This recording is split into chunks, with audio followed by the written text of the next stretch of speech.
দেখো, বিচে যখন বসেছিলাম সন্ধ্যাবেলা, আমরা দুজন 2 কাপ কফি নিলাম।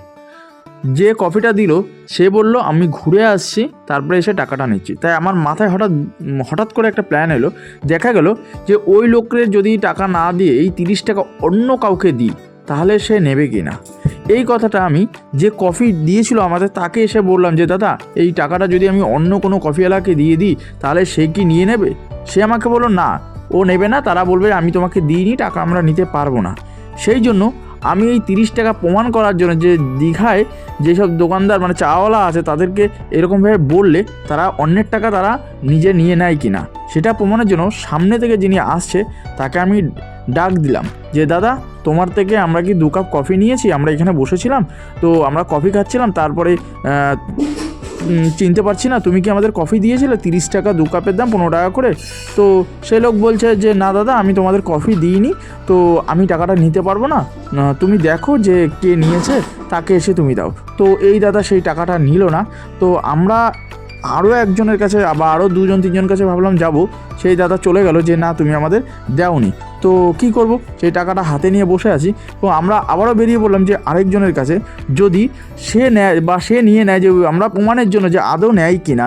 তো আমরা এইভাবে ঘুরছি এবং কফিওয়ালাকে খোঁজার চেষ্টা করছি যে আদৌ কোনো কফিওয়ালা ভুল করে নেয় কি না। চলো দেখতে থাকো। তারপরে শুনতেই পেলে যে সে কফি দেয়নি, তো আরেকজনকে ইনাকে জিজ্ঞাসা করবো না কাকে জিজ্ঞাসা করবো বুঝতে পারছি না।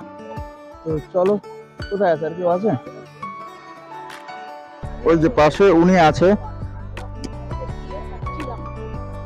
তাকেও জিজ্ঞাসা করব, দেখি সে দেয় কিনা, সে উত্তর দেয় কিনা।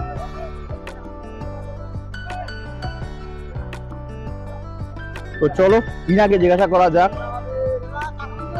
দাদা, আমি একটা কফি খেয়েছিলাম 2টো, তো টাকা ডিউ আছে আপনাতে, আপনি কি কফি দিয়েছিলেন আমাকে? তোমাকে দিইনি, কাকে দিয়েছিল বলুন তো?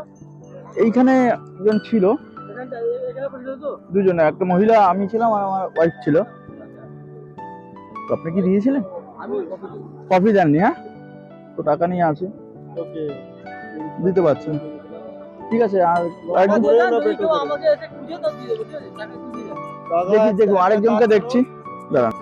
তো তোমরা শুনতেই পেলে, তোমরা শুনতেই পেলে যার টাকা তাকেই এখন দিতে হবে, কোনো দোকান কোনো নিল না। তোমার কথাটাই রাইট, যার জন্য আমি টাকা হাতে নিয়ে 3জনের কাছে গেলাম, কেউ বলছেন আমি দিইনি, আমি নিতে পারবো না। তো এটাই প্রমাণ করা ছিল। বেশ ভালো লাগলো, এখানকার পাহাতে দিলাম, ভালো লাগলো বেশ। তো এটা সব জায়গায় বলো, এখানে দাদা এটা এখানে একদম নেবেই না। একজন বললো আমাকে, মানে উনি নিয়ে আইনি, বললো এই দোকানটা দিয়ে যেতে পারেন। আপনি যদি মোবাইল ছেড়ে দিয়ে ব্যবসায়ী পেয়ে থাকে, হ্যাঁ, তাই দিয়ে দিন। বললো নিচ্ছে না। আরেকজন বললো আপনি আবার পুলিশ পেলে কিছু করার নেই, দাদা আমার মোবাইল টাকা দিয়ে পুলিশও পেয়ে গেলে আমাদের মোবাইল নিয়ে নেয়। ধরুন আমি আপনার থেকে চা খেলাম, আপনি যেরকম আমাকে বিশ্বাস করে আসলেন, আমি টাকাটা না দিয়ে চলে গেলাম, তাহলে আপনারা কি স্টেপ নিচ্ছেন? ওটা তো ব্যাপার, অনেক কাস্টমারও আছে যে দাদা খাচ্ছি করে বলবো তুমি একটু ঘুরে আসো, এখন ঘুরে আসতে দেখি কাস্টমার নেই, হ্যাঁ চলে গেছে, কেউ হয়তো ইচ্ছা করে, কেউ হয়তো গেলেও চলে গেছে, হতেও পারে। আচ্ছা আচ্ছা আমাদের আচ্ছা আচ্ছা, এমন কোনো নেই। বেশ ভালো লাগলো, আমি 3জনের কাছে গেছি এবং প্রত্যেকের কাছে ভিডিও করছি, যে কেউ বলছে যে আমি দিইনি দাদা, আমি দিতে পারবো না। এই ভালো লাগলো দেখতে পেলে দীঘার, এটা ভালো লাগলো। চলো এবার আমরা খাওয়া দাওয়া করবো অন্য কিছু, এখানে শেষ করলাম। ভালো লাগলো একটা like, comment, share, subscribe, follow যা যা কোথায় করে দিন। দেখা হচ্ছে পরের ভিডিও।